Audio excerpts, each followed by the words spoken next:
Hey, we're a two-man show. What about Michael Reagan and having to follow K.T. McFarland, who also worked for his father? Big round of applause. Come on, stand up. It's like a Catholic Mass. I want you to get a little exercise. Yep. Before we start, Katie, to follow on with what you were saying about my father, is that, and I write about this in my new book, about my father, lesson my father taught me. I learned every military song riding out to my father's ranch from the time I was 8 years old until I was now driving myself out to my father's ranch. He would sing every anthem and talk about the greatness of America. It didn't happen when he decided to run for governor, run for president. He was always the, well, what Maureen and I say, he was the Boy Scout going for his Eagle badge. And he would sing, he loved America. And I don't know if you know this story, but he was legally blind. He was one of the first ones to wear contact lenses. And he used to, imagine this, we'd ride out to the ranch, he used to get dirt in them, he'd take them and put them in his mouth and suck on them as we're going out to the ranch. Think about that today. And then he'd try to put it in the rearview mirror as we're driving out to the ranch. And so you gotta understand, he wanted to be in the military so bad when he was an actor, because a lot of actors are getting into it. But because he was legally blind, he knew he couldn't get in. He couldn't pass the eye exam. So my father, it's the only time he lied in his life about anything. My father went out and memorized all of the eye charts. And he knew every eye chart that could have been put up in front of him when he would go to join the military. And he ultimately got in because they would say, read line 3, D, F, E, B, 2, you're in. And that's how he got into the Army in the first place. And then he raised himself to the rank of captain. They offered him the rank of major if he would stay in and not retire, but he said this. He said, there's somebody fighting this war overseas. And he said, I can't go overseas to fight the war because of my eyesight, and you'd be afraid of me going over there because I may shoot the wrong guy. So he said, I'd rather have that major position given to someone else who in fact can go overseas to fight in the Second World War. He never found out who got that major rank, but it worked out pretty well for him because later on he became commander-in-chief. But I wanted to share that with you, Kiki. And by the way, I'll add this, and if you ever get the chance to go to Normandy, and you do go to the facilities there in Saint-Mary-Glisse, there's a wonderful video you can watch, and it's of Michael's father narrating some of the training films for the Army. He served his nation in any way he could. 300. And that is an amazing story. 300 training films. And I don't know how many know this, but he was the first sitting president to visit Normandy on D-Day. No one else as president had ever done that. And they will never forget it. Nor should they. It's a great trip. I recommend it for everyone. You know, Michael and I have done a little two-man show over the years on radio and in person, and we thought we'd think it through and write up some questions. We're going to give you a chance. We've got some of your questions up here, randomly selected, so if you left, you may not hear your question being asked of Michael. But I wanted to start tonight by first reminding all of you of why we're here. We're here because we're in a time when America is in a cultural pivot, a political pivot, and a new 21st century dynamic. And here at CPAC, as I see all of you, the activists, come out, I hear so many people echoing things that I learned as a child watching Michael's father stand up there and stand for this country. And I think it's a really good time to put these, not only K.T. McFarland, a Reagan, I guess we'll call her a Reaganite, but also to have Michael here as the first time that a Reagan will address the Reagan dinner at CPAC. So how about that? What a concept. I don't know who came up with that. I don't know. You called me, Michael. I don't know how this started. You know, the book Lessons My Father Taught Me is where I want to start tonight. And then we'll get into lessons we really need to learn today. Your foundation is about advancing the causes that were dear to your father. And of course, you keep that legacy alive with the Reagan Legacy Foundation. But those lessons are more than words in a book. They're more than chapters, and I recommend it for everyone. There's even an audio book. But let's talk about the 2016 presidential cycle. It has happened time and time again. Candidates claim the mantle of Reagan. They met Reagan. They shook his hand. They knew him somehow. They may have worked for him. In the 2016 presidential election cycle, many candidates did this. Were there any of them who ran for president that reminded you of your father? You know, I will go back to 1980. We weren't looking for Abraham Lincoln. We weren't looking for Thomas Jefferson. We weren't looking for George Washington. We were looking for a leader. I think that's really what people are looking for. In my opinion, nobody's going to stand up to Ronald Reagan. And I think in some ways it does a disservice to people to always try and qualify it and put them up against my father, because they'll pale in comparison. And I think when they do this with Donald Trump, it takes away from what Donald Trump may, in fact, accomplish as President of the United States. It'd be nice at some point to have a Donald Trump dinner, not a Donald Trump friend of Ronald Reagan dinner. We had our time in the sun. My dad showed us the pathway, and we know the pathway. But to sit there and say, does this person carry the Reagan name? Is this person more Reagan-esque? I don't look at them that way. I look at them who they are, what they are, where they want to take America, and do it that way. I'm honored by it, but I don't think we do any service for ourselves trying to pit tomorrow's candidates against my father of the 1980s. You know, your father carried the mantle of being an outsider to some degree, although he'd been in politics. He was also attacked by many in the media. He was the dumb actor from California. Who was this goofball running for president? There were many other names used. I won't use a lot of them or any of them on this stage. And those attacks were thrown at Donald Trump. Did you see any similarities between the two men? Oh, yeah, absolutely similarities. The difference is today we have social media, we have talk radio, we have cable news. Back then we had ABC, NBC, CBS, LA Times, New York Times, which is always there. And they were attacking him relentlessly on a regular basis. But my father didn't feel that he needed to answer every time someone attacked him. He felt he had better things to, in fact, do other than spend half the day attacking those who were attacking him. And I think that was a very, very important thing, and I think that's a lesson. In fact, my op-ed piece that just came out today talks about that as if I wrote a letter to Donald Trump. I understand what you're going through, but again, you have a lot of important things you need to be doing. We all know about the news. This is not a news story to tell us the news isn't on our team.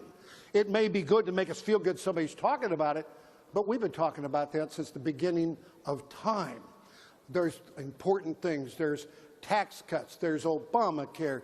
There's the military. There's so many important things to do that my father didn't feel in his time he needed to be answering that. I'll give you an example. My father, back in 1980, those around 1980, they were attacking him. The left was attacking him just unbelievably. He was going to start World War III. He was going to turn Iran into a parking lot. He was going to turn it into a glass factory if he was elected. You will never find an op-ed, a statement by my father, ever denying that he would do that. He allowed the left to sell the Iranians on what he might in fact do.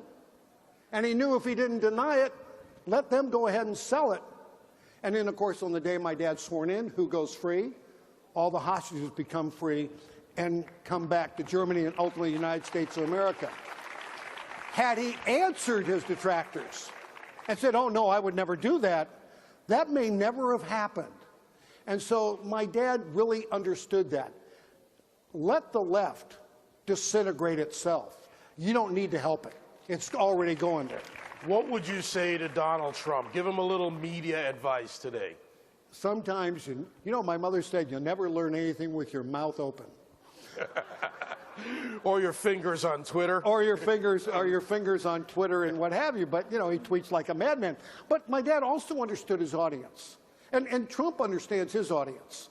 My father, you know, in 1980, when he decided to run, after Nancy told him he could run, because he had to get permission from Nancy, of course. But we got a call. My wife, Colleen, who's here tonight, we just celebrated our 41st wedding anniversary. And, you know, we got a call from Nancy, come up to the house. Your dad has an announcement. And we went up there, and Dad came to us. It's really kind of interesting, because I think it plays into Donald Trump and his audience, too. And my dad told us he had just gotten back from speaking in Georgia. And he said, everywhere I go, when I walk into a hotel, the bellman says, Governor, you've got to run again. You've just got to run. When I get to my room, there's a note on the pillow next to the chocolate from the chambermaid saying, Governor, please run again. America needs you. And he said, because of that, and it happens all over the country, I've decided to run again for the presidency of the United States. Well, my sister Maureen, God bless her, those of you who didn't know her, she was so wonderful, a wonderful woman, passed away from melanoma in 2001, and God bless her. But my sister Maureen and Colleen and I went out for a glass of wine afterwards. And as we're sitting there, and Maureen raises her glass, she says, we need to toast Dad. And here's the toast. If he doesn't make it this time, we're going to run him for president of the Bellhop and Chambermaids Labor Union. And it's absolutely true. And Donald Trump's the same way. He knew who his audience was. And he was able to get into that audience and bring them out. My dad, chambermaids, bellhops, what have you. And you look at Donald Trump, same arena, the same thing. You've got to know your audience, no matter who you are. Whenever you're out speaking, you've got to know who your audience is and know who's listening. So when Donald Trump speaks, you got to know that Putin's listening, all the other areas of the world are listening. When you say something against Sweden, right or wrong, you got to know the Swedish head guy's listening, and he's going to return serve. You don't need to get yourself in those situations. Sometimes you can be right, but you need to just be quiet about it. The world will find out about it. And on Twitter, in 140 characters, in 10 seconds, they'll know about it before you can edit it. In a minute and a half. You know, when my dad, again, back to knowing your audience, my dad gave the talk, the Evil Empire speech, at the evangelical gathering in 1983, I think it was. Who was the audience? The ones in front of him? No, the audience he was speaking to was the Nathan Sharansky's of the world, a half a world away in gulags, who were looking for that leader also to make sure they were free. And my dad didn't even know that. He heard the speech until my dad was president, and Nathan Sharansky made an appointment to come see my dad at the White House. And he walked in the Oval Office, and he told my dad how they tapped out the speech in code to everybody that was held in those gulags. And cheers went up for the gulags. My dad walks out the door of the Oval Office into the anteroom, and he invites everybody working for him into the Oval Office to meet Nathan Sharansky. And you know what he said? He heard the speech. He heard the speech. He heard the speech. He was so excited that Nathan Sharansky heard the speech. Or when my dad spoke at the Brandenburg Gate, you know, the audience in front of him, they were all free. Audience he was talking to was behind the Brandenburg Gate, not free, looking for that leader who was in fact going to set them free. One of the reasons he was known as the great communicator. I call Trump the great Twitticator. But it's knowing your audience, and my father really, really did know his audience. All right, you mentioned Putin, so I want to put Russia to bed, for what that's worth. Scary. Yeah. Your father, Russia, well, then the Soviet Union and the Democrats. Let's lay it out here at CPAC what really happened then, and given all the recent allegations. Two stories. Obama had this, and his administration had this way about them. We're going to tell Russia everything we're going to do, and then, of course, not do it. but we're going to tell Russia everything we're going to do. And then when they go to do it, nobody's in the room, and nothing can happen. In 1981, my father became aware that the Russians, in 1979, were stealing information from the United States dealing with their natural gas pipeline. And they wanted to build their natural gas pipeline to be as good as ours. And they were stealing the information. My dad got the information, went to the CIA and said, what can we do? And so the CIA came up with a program with a logic bomb included in the program. And they put it in a spot where they knew Russia would, in fact, steal it. And so Russia stole their logic bomb. Well, the logic bomb was set to be put into their natural gas program, and it would spin 10 million times because they wanted the Russians to really believe, boy, we got the program here. But on 10,000,001, the logic bomb tells their natural gas pipeline to do a pressure test. Not knowing, we didn't know that, in fact, their natural gas pipeline was not capable of a high-pressure test. You can go online and see the explosion of the natural gas pipeline that Russia had in 1981. You could see it from space. It was so large. So Ronald Reagan made a significant move on Russia early on in his administration. And it's actually also, people talk about how the Russians were involved in this last election. That somehow that's the reason that Trump won. 1979. Ted Kennedy goes to Senator John Tunney of California and asks Senator John Tunney, would you please visit with the KGB?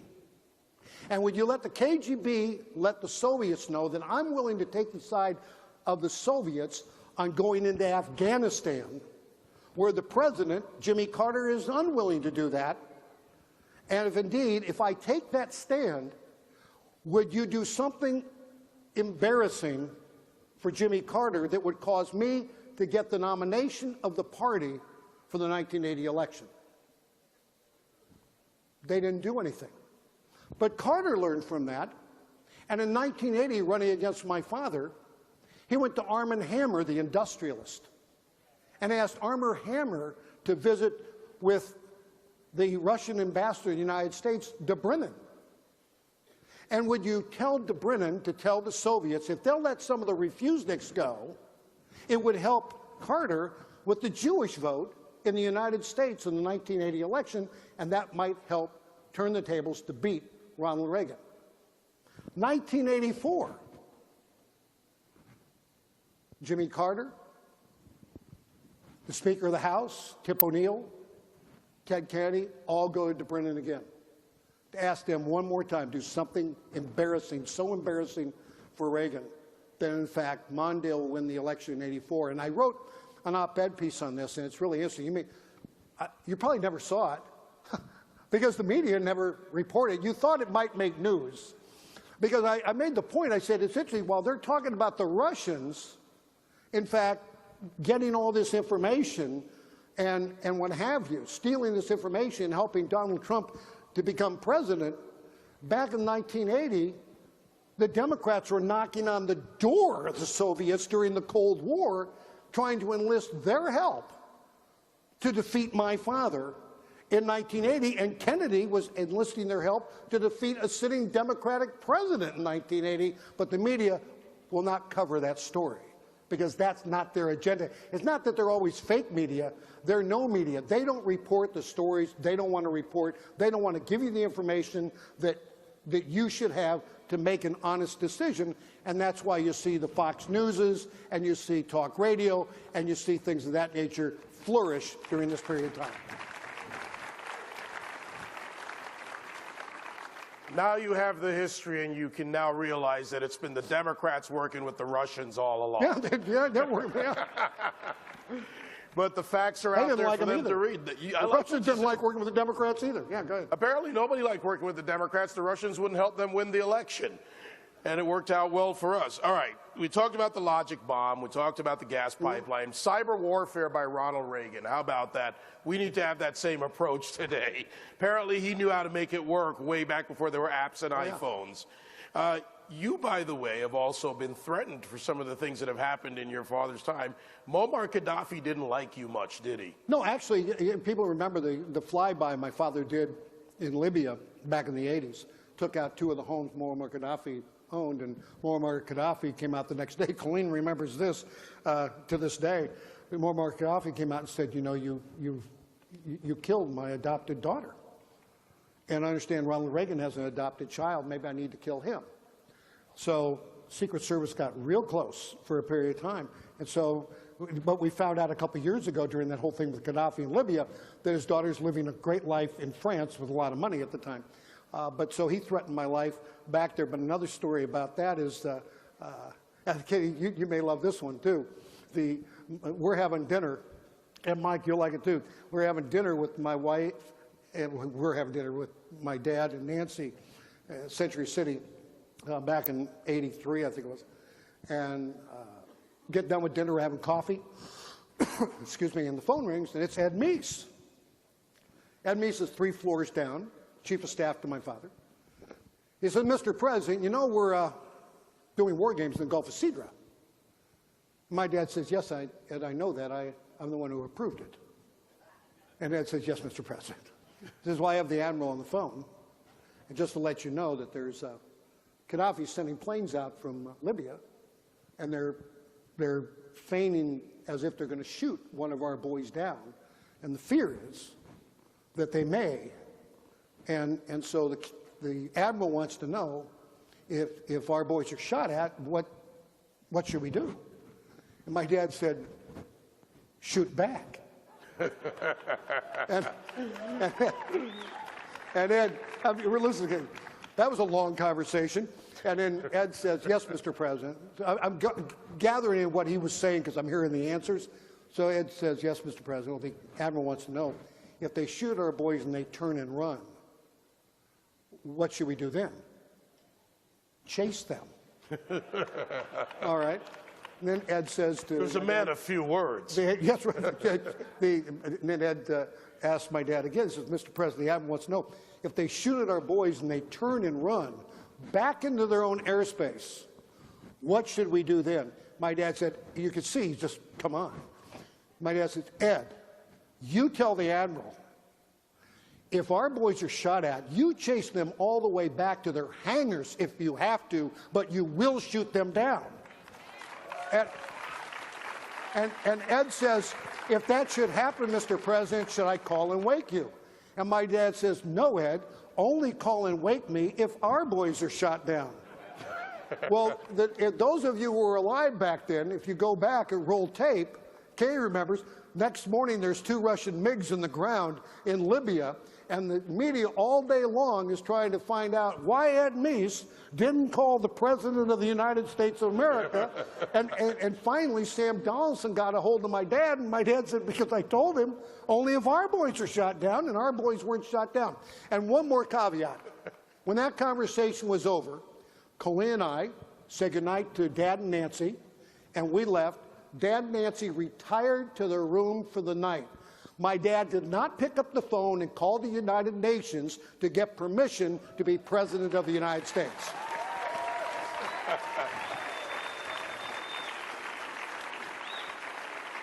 You know, there's a guy in the room, I don't know if Kirk Lippold's here, commander of the USS Cole, but wouldn't you have loved to have had those marching orders? Oh, yeah. Yeah. Well, the USS Ronald Reagan right now is sitting in Tokyo, Japan. She is the head of the Spear. Most lethal weapon we have in the United States, that and the Bush. So she's over there keeping an eye on Tokyo, not Tokyo, but keeping an eye on North Korea and a lot of other people in that area. So I feel pretty good with the USS Ronald Reagan sitting in Tokyo right now. All right. Michael Reagan has given us some inside peek at his father, the book Lessons My Father Taught Me. Let's go back to that for a moment. Okay. There are a couple of things. I mean, you've got a lot of great pictures in the book. You tell a lot of stories, but they're more than anecdotes. I want you to share something personal between you and your dad.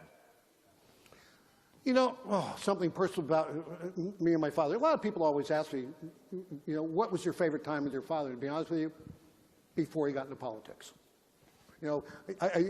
Democrats and Republicans are a lot the same. They always tell you they're doing it for the children, but the day you say you're going to run for office, they take you away from your children because you spent most of your time out campaigning. So those times you get to be together. So all those times I had with my father, 20 years of going out to the ranch, bought him his first chainsaw, were so important. But probably one of there's a lot of them, but if I could take you to, I guess, two quick stories. He's shot March 30th, 1981. Colleen and I had, in fact, been honored. We were the ones who, that was the first, the Hilton there here in D.C. The Hinckley Hilton, as it became to be called. The Hilton was where he had his first inaugural ball, and Colleen and I were honored to be the ones who had him there. You'll love this. He walks into the green room. They're never green, by the way. He walked into the green room, and all ready to be introduced for the first time as President of the United States.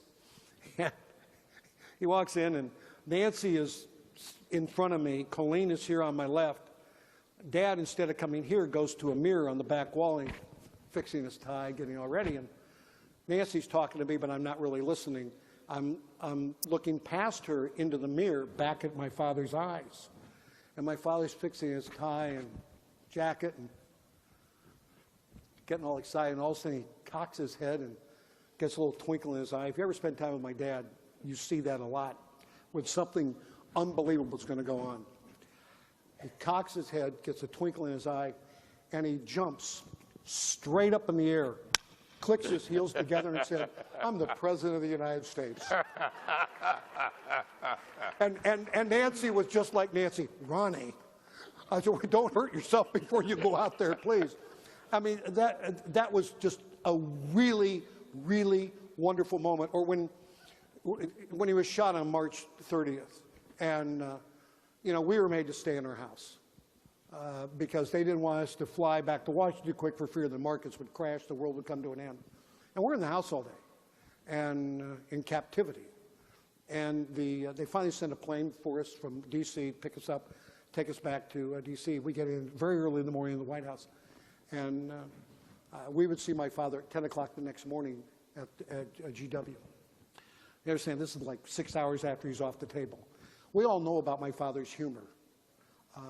How that day he looked at the doctors and said, "I hope you're all Republicans. Honey, I forgot to duck," and what have you. But what does he say to his son and his family as walk in the next morning? And, I looked at Dad and I said, "Good morning, Dad. Good morning, Michael." I said, "How you doing?" He says, "Well, yesterday I was shot." And I said, "Dad, the world knows you were shot yesterday." "Well, if you're ever going to get shot, don't be wearing a new suit."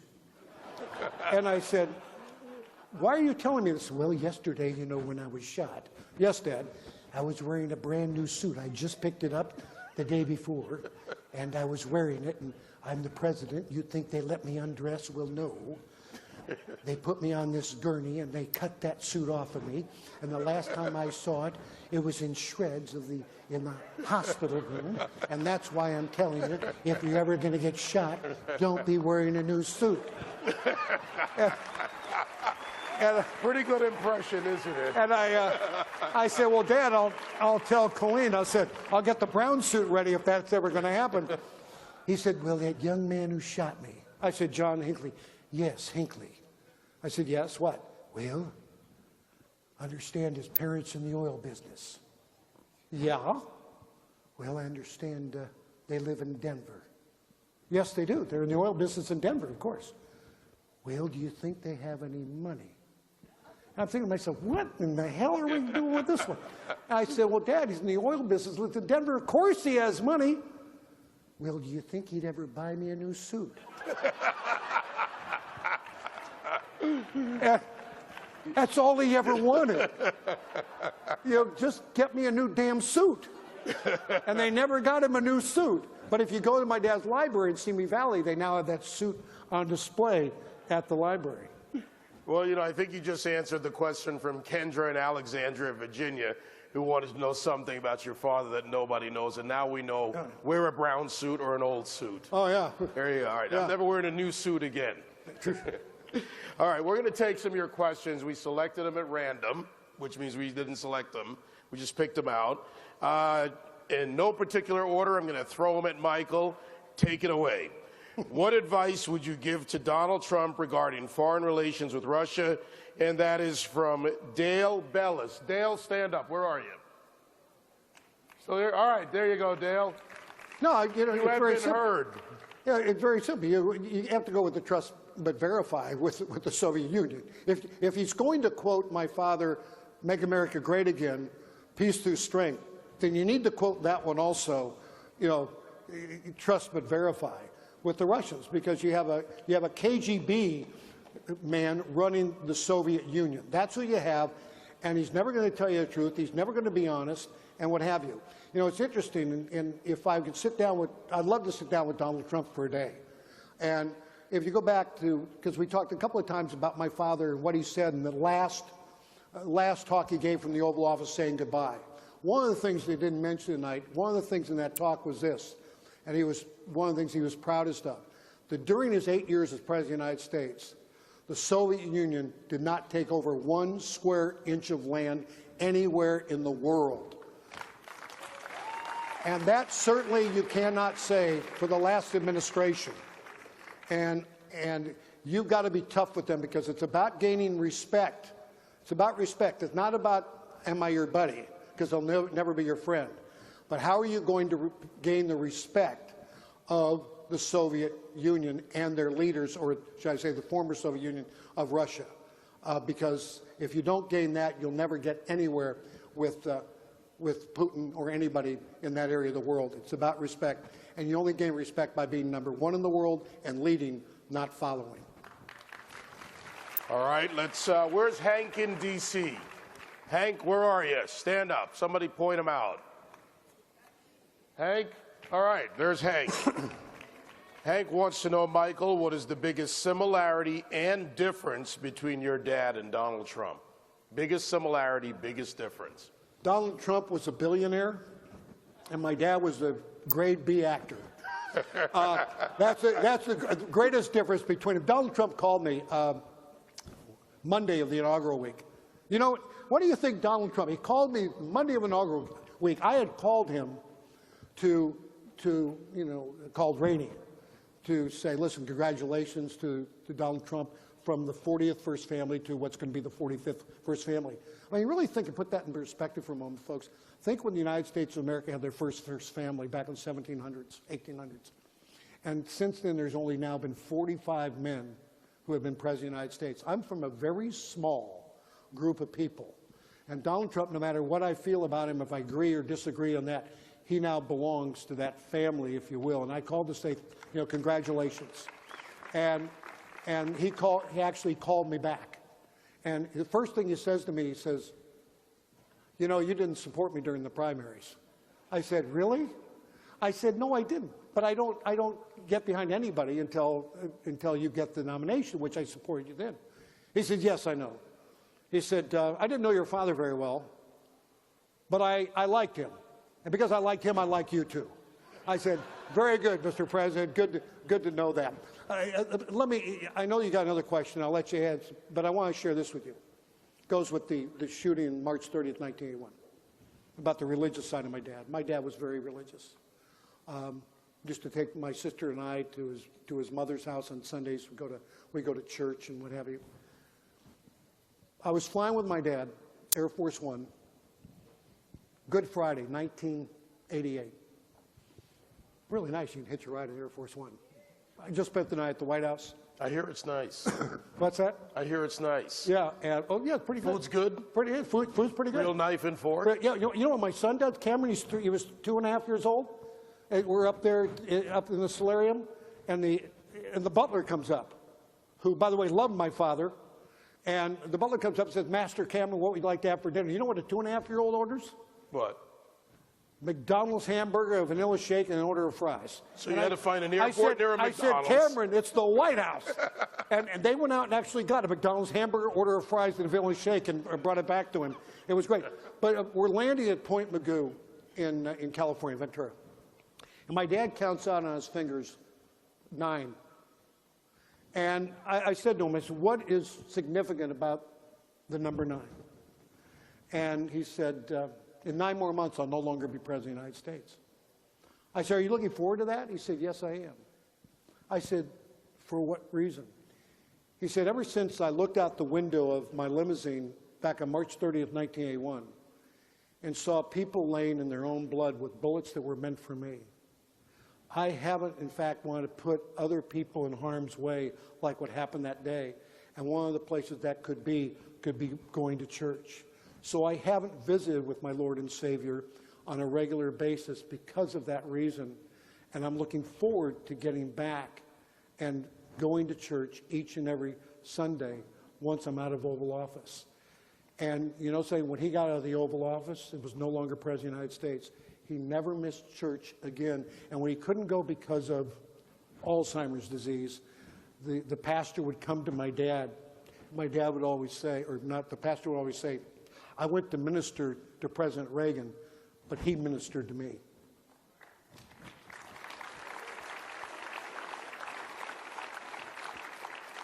Where's Cammie from Raleigh, North Carolina? Cammie, where are you? Hi, Cammie. How you doing? All right, Cammie's question for you, Michael, and this goes to what we're doing, a lot of us are doing here at CPAC.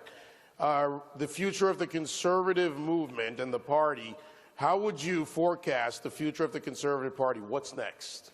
Well, you know, it's nice to be a conservative, but it's also better to find a way that we're going to work together. Ronald Reagan had an 80-20 rule, and I've seen that deteriorate in the last few years to where it's become a 100% rule.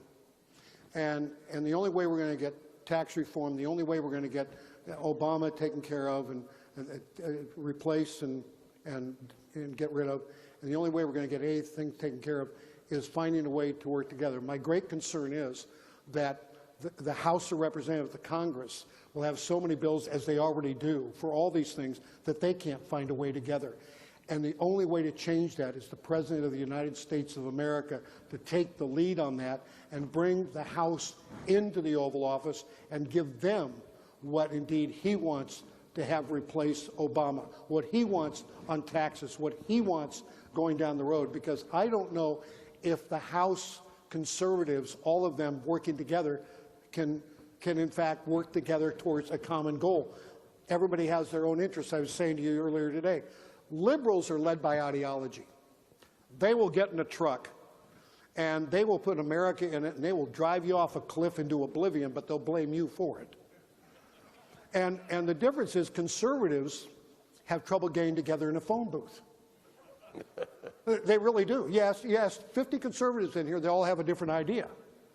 And they've got to find how to take those ideas and mesh them into a single purpose. And my dad had a sign on his desk, no telling what a man can accomplish if he doesn't worry who gets the credit. Conservatives have to not worry which one of us is going to get the credit, because ultimately you got to get the job done. And if you don't get it done, we won't be in power much longer after 4 years. To wrap this up, Michael, I want to talk about the work you're doing. The legacy of Reagan continues with the Reagan Legacy Foundation. You've got the Normandy Museum, the Memorial Brick Program there, honoring our heroes, Checkpoint Charlie Museum in Berlin, and the USS Ronald Reagan Scholarship. So you are continuing the work. I am. A little bit about the Reagan Legacy Foundation for everyone. ReaganLegacyFoundation.org is the website. Yeah, we have a scholarship program for the kids that serve on the ship, also their families if they want to get scholarship because they're trying to better themselves.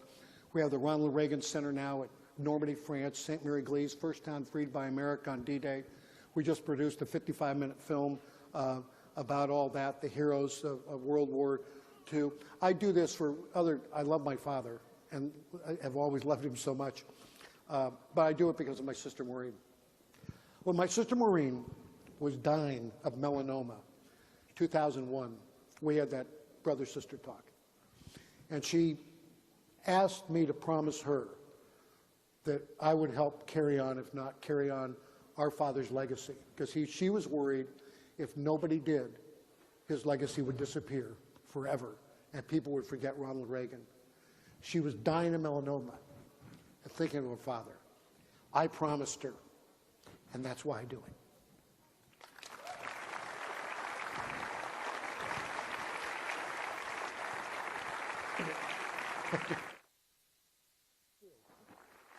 Thank you.